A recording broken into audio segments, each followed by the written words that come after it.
Notice the external focus in all of this. It's about self-denial, which at the very core of the Christian life.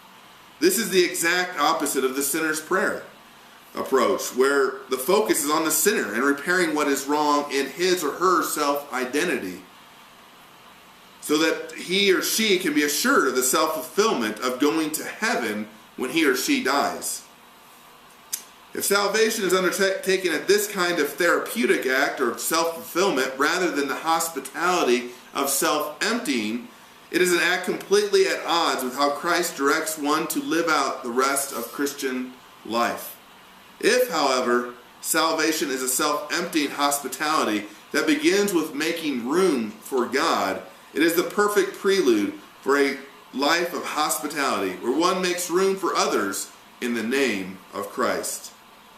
So the message of hospitality is a song that we are learning today. Stay awake, be ready, for the Lord is coming soon. Now typically that song is sung in relation to the second coming of Christ. But if you're not ready and wait for the ways Christ is coming to you daily, then you are certainly not ready for him to return in glory. You who work at McDonald's, how do you greet each customer that comes through the drive-thru? Are you expecting Christ in each car? That's different, by the way, than being Christ-like with your attitude. You who work in an office, do you regard each person who calls on the phone or stops by to ask a question?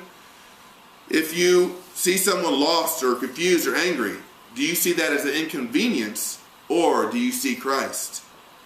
Are you ready with your tithe? Do you carry it with you at all times to spend on acts of hospitality? Is your home ready for an extra bed set up? I mean, literally. Is there an extra plate at the dinner table? Again, literally. Having it there as a reminder to you. Work it into your dinner prayer. Instead of praying, Lord, thanks for feeding us, pray, Lord, please open our eyes tomorrow. So that this place on the table would be filled.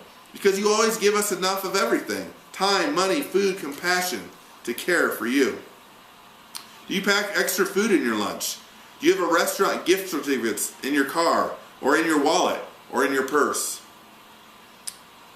These are simple acts of ministry preparation to undertake daily, but they lead to a profound encounters with Christ every day.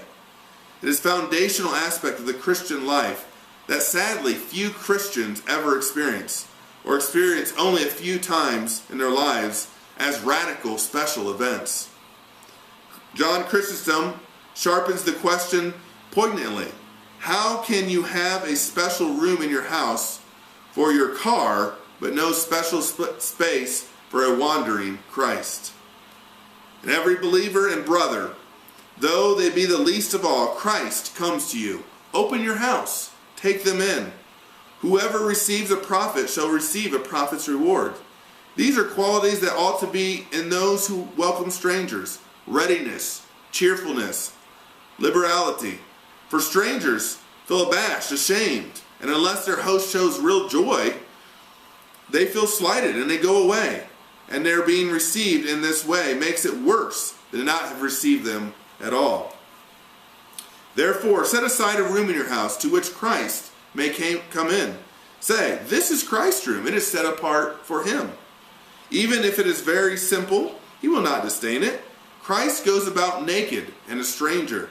He needs shelter. Do not hesitate to give it to him. Do not be uncompassionate or inhuman. You are earnest in your worldly manners. Do not be cold in spiritual matters. You have a place set apart for your chariot, but not for Christ who is wandering by.